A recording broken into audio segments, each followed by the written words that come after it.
another time. He's off on his vacation, so I can't deal with that today, but I'm sure he's having a good time. I hope so. Come back all refreshed. So I'm going to continue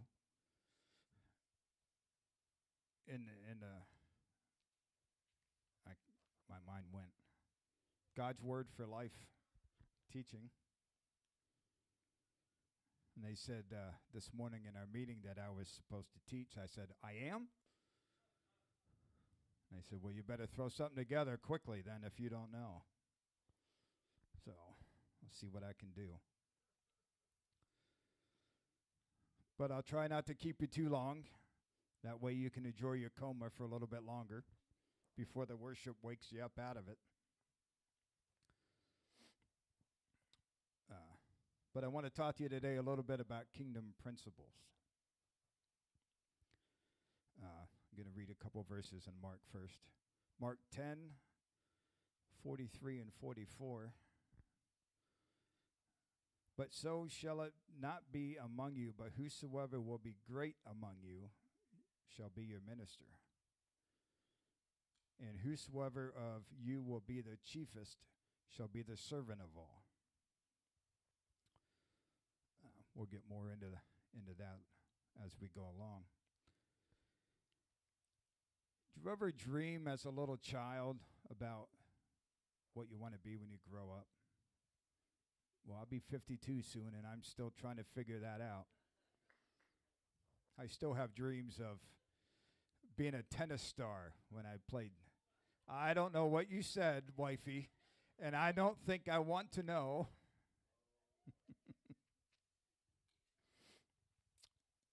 Tennis has always been a favorite sport of mine. I played tennis in high school, and I thought how great it would be to go up against my favorite at the time. He's long retired now, but Ivan Lendl, if you know who that was.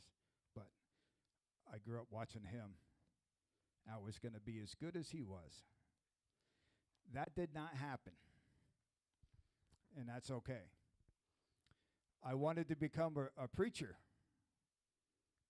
Well, that really hasn't happened yet either. I just like to help out and fill in. I'm good. I don't need to be in charge. But for a long time, I thought I wanted to be the greatest, to be in charge. Isn't it fun to be the head of a group? Sometimes. As long as everything works okay, works out good, then it's all right. But you start getting headaches. Things aren't going your way. You want to pass that job off real quick. But let's say you wanted to be the president of the United States. Anybody want to ever be a president? Well, maybe years ago it would have been a more, would have been something you might want to be. I wouldn't want it nowadays. No. The older I get, the more I know, the less I even, that's for the birdies. But if let's say you wanted to be, you'd have to make sure your wallet is thick. And you need to convince a bunch of your friends to thicken their wallets and then empty them out to you. Running for office of the United States president is very expensive. And it helps to have a lot of friends with a lot of deep pockets. According to OpenSecrets.org, candidates for the office of President of the United States spent a cumulative $5.7 billion just in 2020. That's more than double other presidents, the candidates in 2016. Then Joe Biden set a record raising more than $1 billion in just his campaign contributions, with President Trump doing $774 million. It's just chump change to them, which would have been a record, but Joe Biden beat him. Spending millions of dollars in an effort to take up residence on Pennsylvania Avenue seems to be a losing proposition. Presidents earn $400,000 a year plus benefits. But spending nearly $1 billion to land that job that pays far less doesn't really make much sense. Certainly, when presidents leave the office, they're usually able to parlay their experience into speaking, writing books, telling secrets. But that doesn't make up the financial difference of $400,000 to $1 billion or millions. So why do they spend so much money trying to be the president for 4 years, maybe 8, and then it's done? Well, the answer can be summed up in a single word. There might be more, but this is certainly the top of the list. It's power. It's, I'm in charge. I can do anything I want. The president's widely regarded as the most powerful person in the world. His influence extends around the globe. His policy decisions impact the lives of millions of us. He can cause financial markets to fluctuate with an offhand remark. Anything he says or does influences the rest of the world. He can send American troops to fight on foreign fields with just his signature. They determine the fate of industries, whether they stay here or go over somewhere else. If you're president, your name is a daily fixture in the headlines. And historians will go for the privilege of telling your story when your time in office ends. That level of power, influence, and prestige comes with a steep price. If you want to be the most prominent political figure in the world, it seems you need to be willing to do nearly anything to earn that privilege. Historians endlessly argue about which U.S. president should be considered the greatest. 4 have been immortalized. They have their faces carved into a mountain. George Washington, Thomas Jefferson, Abraham Lincoln, and Theodore Roosevelt. Which, not that I'm idolizing them, but in September I'm headed to South Dakota and hopefully I get a glimpse just to see what it looks like. But most of us will never see our face carved into a stone. And that's okay. The zoning wouldn't allow it for my face because I have a big nose and it might come out too far. I'm not sure, but it's all right. I'll be okay with that. But most of us would like to think our influence and legacy will live on after we leave this world, that we won't be forgotten. Jesus addressed this basic human desire when he told his disciples, "Whoever desires to become great among you shall be your servant." Jesus explained the road to true greatness does not run along the path of self-promotion. Greatness is not about commissioning a sculpture in your honor and gaining 1 million followers on Instagram or Facebook. That just means you need to find something else to do. And apparently so do 1 million other people. True greatness comes when one person humbly serves another, when you help somebody out, even when no one notices. In case Jesus' disciples did not fully understand his words, Jesus added, "And whoever of you desires to be first shall be the slave of all."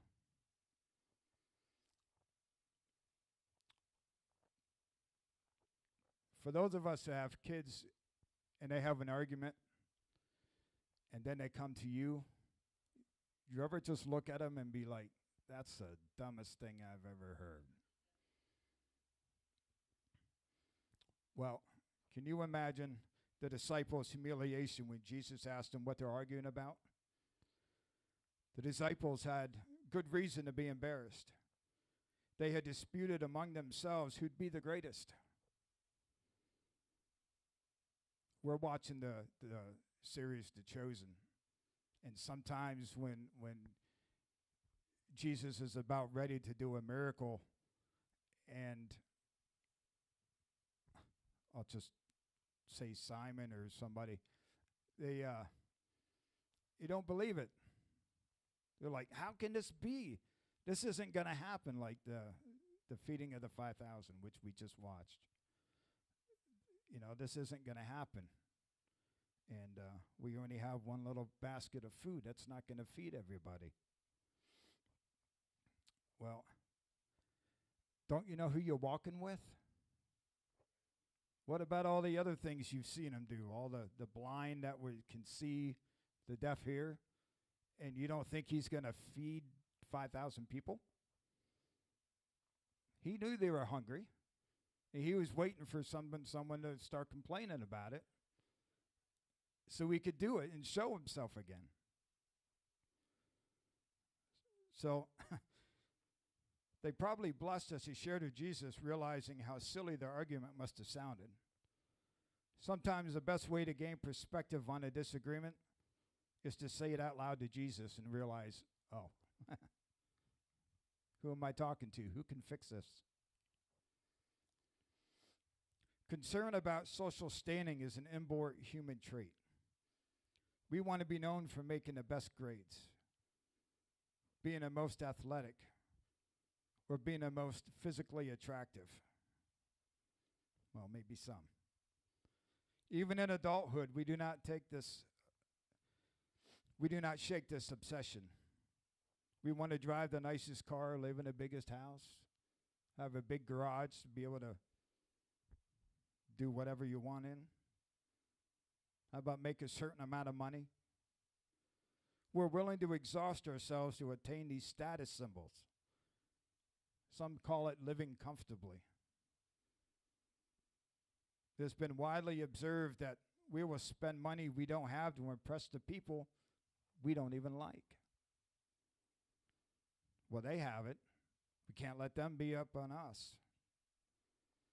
Even people of faith are not immune to this sort of social posturing, as they say. We debate among ourselves who's the most gifted preacher. Did you ever talk to someone about going to a conference? Who's the speaker? It doesn't matter. Jesus is going to be there, and whoever is speaking, they're going to be anointed of God, hopefully, and we're going to get the word, no matter if it's myself, Jeremy, or Pastor, or whoever, or David Bernard. Ooh, David Bernard. He's up here. Well, what about singers? Everyone has their favorite singer. I play music. Music is my life. I have favorites. But where are they at on your list? We work so hard for our church and ministry to be highly regarded by our peers. Yeah, I always want to do a good job when I'm up here. Do I do it? Most of the time, right? No.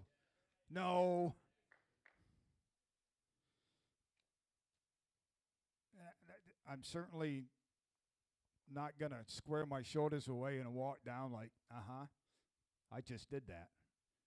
Did you hear it? You better live it. You better learn it. No, I stumble over my words. I get lost on my pages. I'm just human. I don't need to be the greatest of all. I've done past that a long time ago. But the disciples may have been a little surprised when Jesus did not immediately launch into a full-fledged rebuke. Instead, the Lord used the moment to teach a lesson.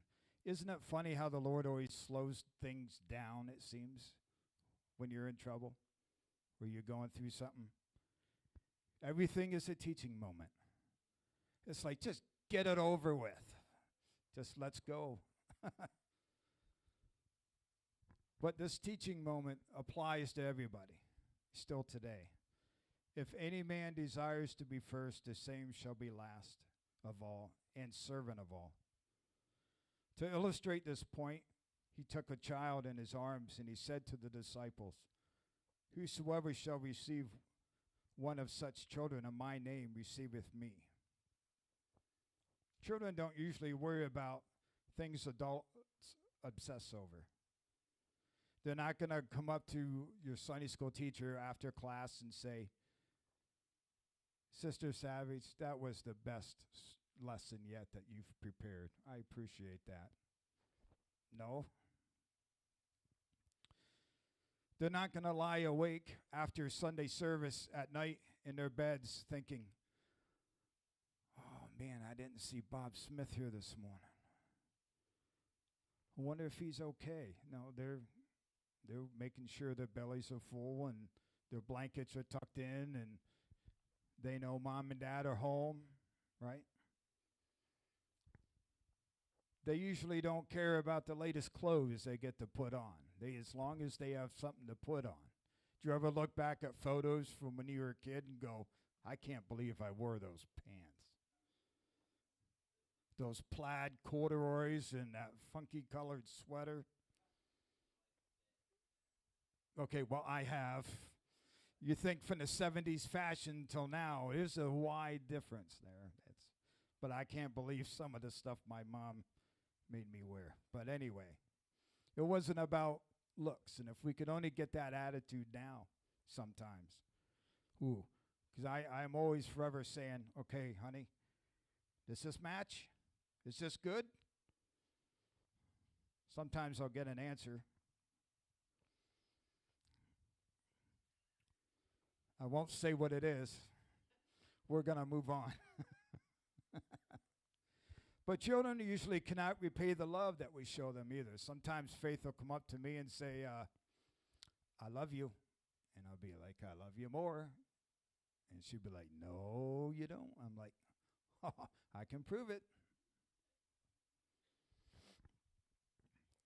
Our church's largest offerings are probably not pouring in from the toddler class.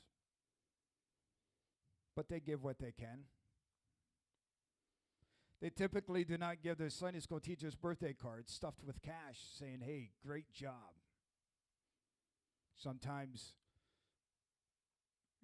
leaders and heads of groups will give incentives to their people in charge to say, okay, good job.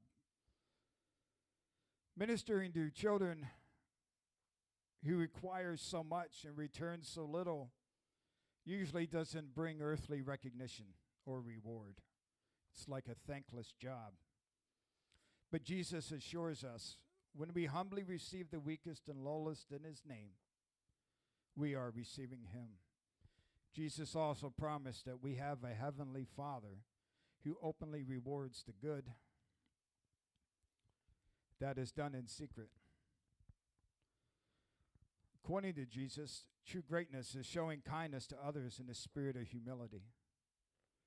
If any man desires to be first, he shall be last and servant of all. Greatness is volunteering to teach the Sunday school class nobody wants.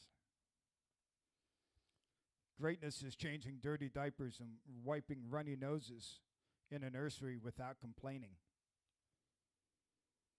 It is blisters and calluses at the all-day church workday. It is showing up for prayer meeting after a long day at work when you really just want to go home and take your shoes off. It's driving out of your way to pick someone up for church. It's your gas, your time. It is remaining faithful to a struggling marriage or an unsaved spouse. It's responding to hate with kindness and choosing reconciliation over retaliation. Greatness isn't about how great of a score you can get, even though mine's better.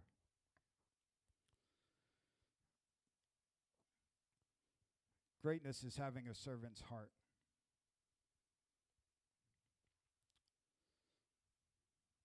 What did you want to be when you were young? Most of us dreamed of one day holding a job that would make lots of money. You could buy your favorite car, have the white picket fence. You could maybe be a doctor or a preacher, a tennis star. For some, it was they discovered joy from various reasons and fulfillment in other lines of work as they grew older. That matched closely with the gifts they're realizing they have. Some are gifted at baseball. I played 4 years and realized that wasn't my gift. I played tennis in high school. That wasn't my gift. I'm still working on it. Don't judge. Many successful individuals have found that serving others and financial reward are not mutually exclusive. Ultimately, we serve others by serving God. If we follow God, we will be the most servant of all. As we follow him and submit to his word, he will direct us into the areas of service that must closely match our talents and temperament. He created us to serve with joy, not to spend our days chasing paychecks or fulfilling someone else's dream for our life. He loves us, and he has prepared a place for us in his kingdom, a place of service. Now, there's nothing wrong with chasing a paycheck, because I chase paychecks. We all have to live. But how far do you go with that? I talked to a guy who was a former boss of mine, and he said, "Hey, when are you coming back?" I said, "Well, even if I did, these are my stipulations." I said, "I don't work Sundays. I don't want to work Wednesdays." And I said, "I have a life outside of here that revolves around church and my family. Other than that, I'm good. I'm yours." And funny, he said he's okay with that. If as long as you're up front with them, they'll usually work with you. We get into trouble when we prioritize position above service.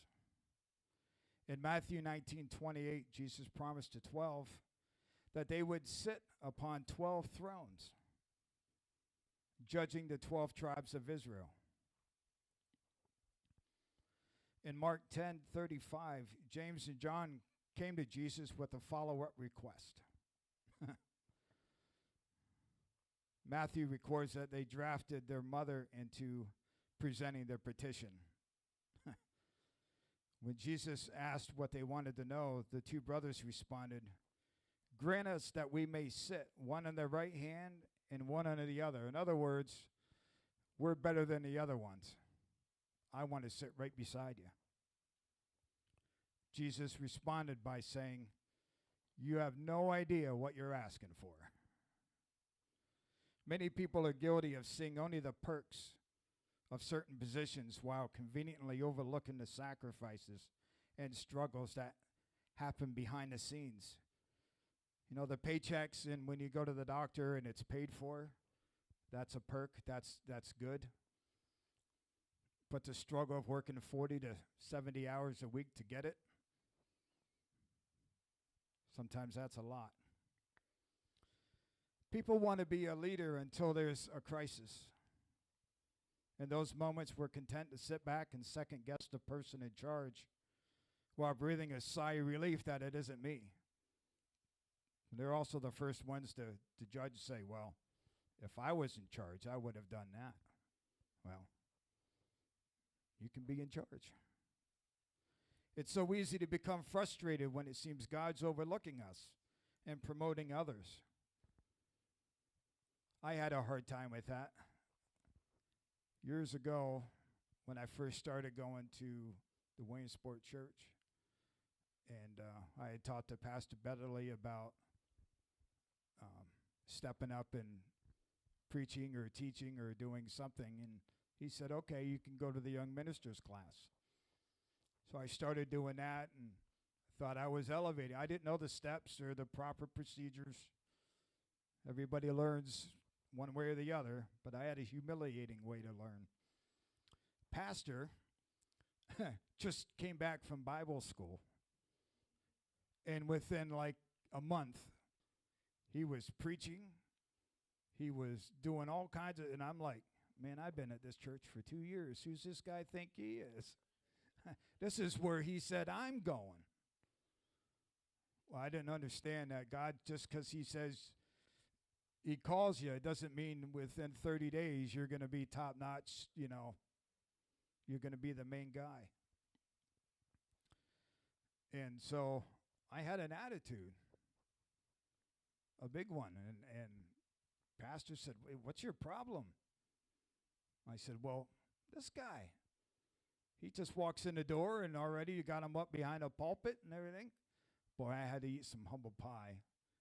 I had to go tell pastor, I'm sorry. I don't know how this stuff works. All I know is I know I'm supposed to do something, and you just walk in the door. I don't know who you are. And you're already behind a pulpit holding a mic.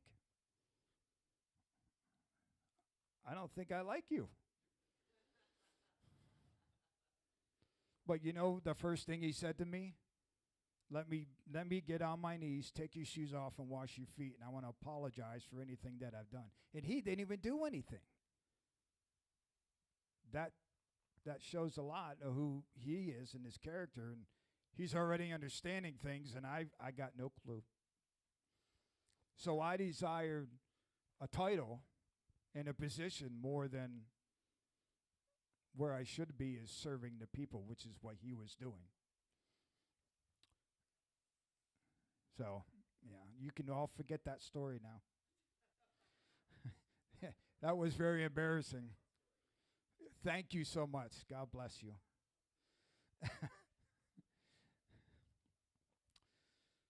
So it's easy to become frustrated when God is overlooking us and promoting others who just walk in a door. But he loves us too much to give everything we want right away. He knows us better than we know each other. God knows whether we're ready for the pressure that will come with the next level.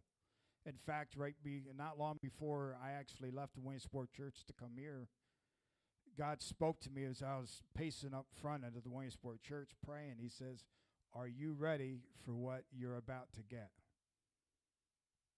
In other words, I knew something was coming when I moved. I wasn't quite sure what that meant. I thought it meant the move and switching churches and things. But then God was dealing with me with, I had a dream that I was teaching and different things. But how do you answer that? If you answer no, am I stuck where I'm at? So you want to say, yeah, let's do this, which I did. And I don't know that I was ready. Are you ever ready for what God wants you to do? But if we were ready and had our own backup, we wouldn't need God. And that's not the way it works. He knows when we're ready and the time is right.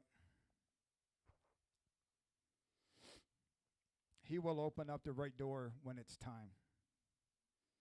In the meantime, we have to remember to serve the kingdom by serving others. God will call our number.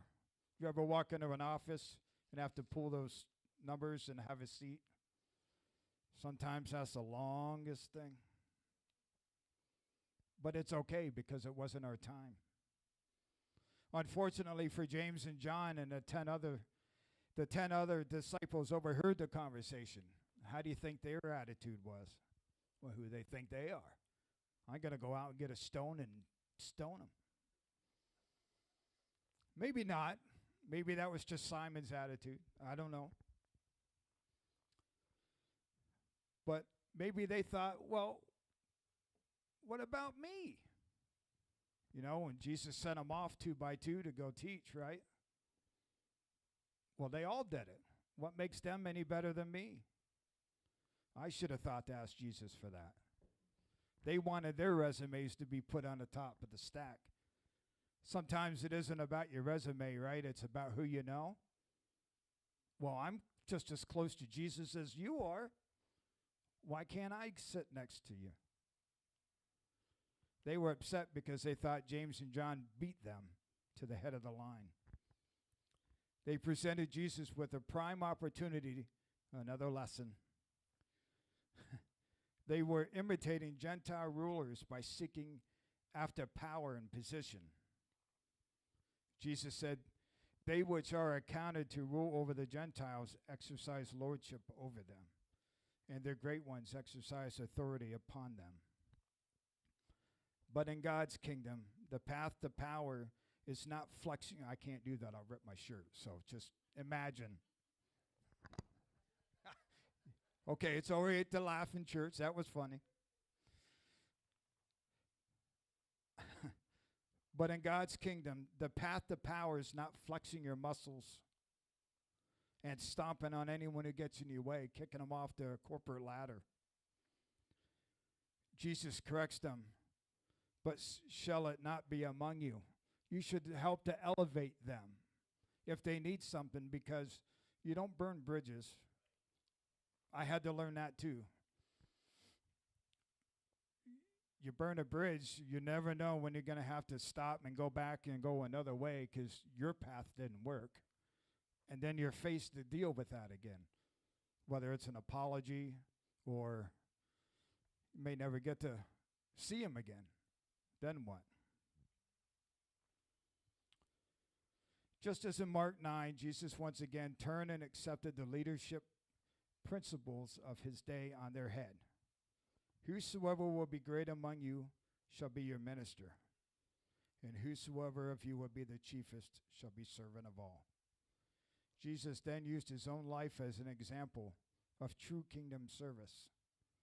The Son of Man came not to be ministered unto, but to minister. He didn't come down in a war horse, and with all his armor and take charge and say, "You're going to do this, you're going to follow me." But no, he gave his life ransom. He came down and he had no place to lay his head. He didn't come down in a castle. To see the shining example of servant leadership, simply we have to look to Jesus. He turned 12 ordinary men into a movement that claimed more than 2.5 billion followers in 2020. I don't know where they got that from, but should be pretty close. He did not commission his followers to make converts by the sword or some other display of power, but rather by putting God first and loving neighbors as themselves. In so doing, the church became a global force for good and has thrived in the face of persecution. Because no matter what happens in this world, we're still here. And even if we don't have these four walls, we can make other things work. We had our life groups. And I'm sure if we weren't allowed to meet or go anywhere, we could text. There's ways around it.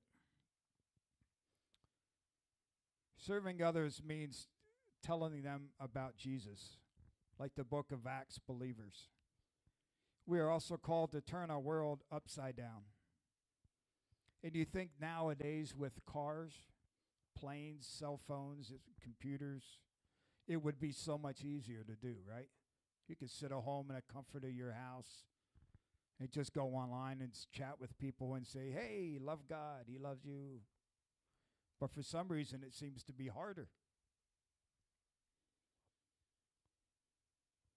That can seem like an overwhelming challenge at first. The world is a terrible mess, but we must remember that God does not hold us accountable for what we cannot control. He simply calls us to take responsibility for what happens within our sphere of influence. Making a difference for the masses begins with making a difference for an individual. It begins with serving a friend or neighbor in need. You've heard the term "pay it forward." It does work. Sometimes it works in a Dunkin' Donut line. I love to receive a free coffee or a donut What about the next person? Maybe they're struggling.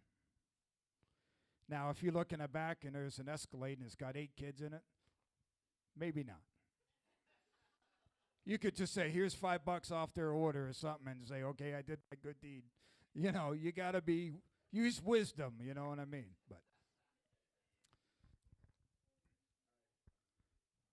But one of the greatest illustrations of servanthood is found in John 13, of what we call the Last Supper. After sharing a meal with his 12 disciples, Jesus surprised them by taking off his outer garments, wrapping a towel around his waist, as such as a common household servant would. He poured water into a basin. He stooped down and began to wash his disciples' grime-covered feet. Do you ever go to a foot washing ceremony and an hour before you have to be there, you're sitting over the edge of the bathtub, scrubbing your toes, clipping your nails, making sure whoever's going to look at these feet aren't going to be like, oh, what is that? We've all done it, I'm sure. At least I'll admit it. Well, how do you think the disciples were? They were just fishermen. It's not like they had a pocket where they kept their toe clipping, you know, their clippers or anything. And all of a sudden, they didn't expect it, so they weren't prepared and didn't shine their toenails. And all of a sudden, Jesus is stooping down to wash your feet. Takes a bigger man than I to do that, I guess. But Peter was like, you won't ever wash my feet. But Peter did not understand why Jesus was doing what he was doing. This was about much more than cleaning feet, although it probably needed to be done. Jesus was preparing to shed his blood on the cross for a spiritual cleansing that Peter and the rest of the disciples really needed. When Jesus finished making his way around the table, he put his robe back on and once again took a seat. Then he asked, know ye what I have done to you? John did not record the disciples' reaction to this question. Perhaps their only response was, who knows? I don't know. Maybe they were already beginning to grasp the uncomfortable implications of his actions. If the Son of God is willing to assume the role of the lowest household servant, what did that mean for them? How far should they be willing to stoop? I grew up with, don't stoop to their level, be a bigger person, be a bigger man. Well, this is telling me I need to stoop to their level. We don't live like the world lives. We need to live like Jesus said to live. And if that means to stoop, we stoop. But Jesus broke the silence by answering his own question. If I then, your Lord and Master, have washed your feet, ye also ought to wash one another's feet. As they heard Jesus' words, perhaps James and John thought back to their earliest request to be seated at the Lord's left and right hand. Is that my quit time? Maybe they flushed with embarrassment, realizing how silly their ambitions must have seemed. Or maybe this realization came after Jesus resurrected from the dead, and they had time to process everything that had happened. One thing is certain. The disciples eventually did grasp the message that Jesus wanted to convey. They spent their lives serving others and establishing the church Jesus envisioned. Eventually, they gave their lives as martyrs for the sake of the gospel. I say they learned how to stoop. In both life and death, the disciples illustrated the words of the Apostle Paul in Philippians 2:5-7. Shortened, it says, let this mind be in you, which also in Christ Jesus, who made himself of no reputation and took upon him the form of a servant. May we be willing to go and do the same. So even though this lesson wasn't about, okay, this is principle number 1, you should do this, principle number 2, hopefully you gleaned something principle-wise from this, that it's not about us, it's about others. What is that? Joy. Jesus first, others, then yourself. Joy. Forgot about that. But yes, that's true. So anyway, that's all I have for you. But I hope you got something.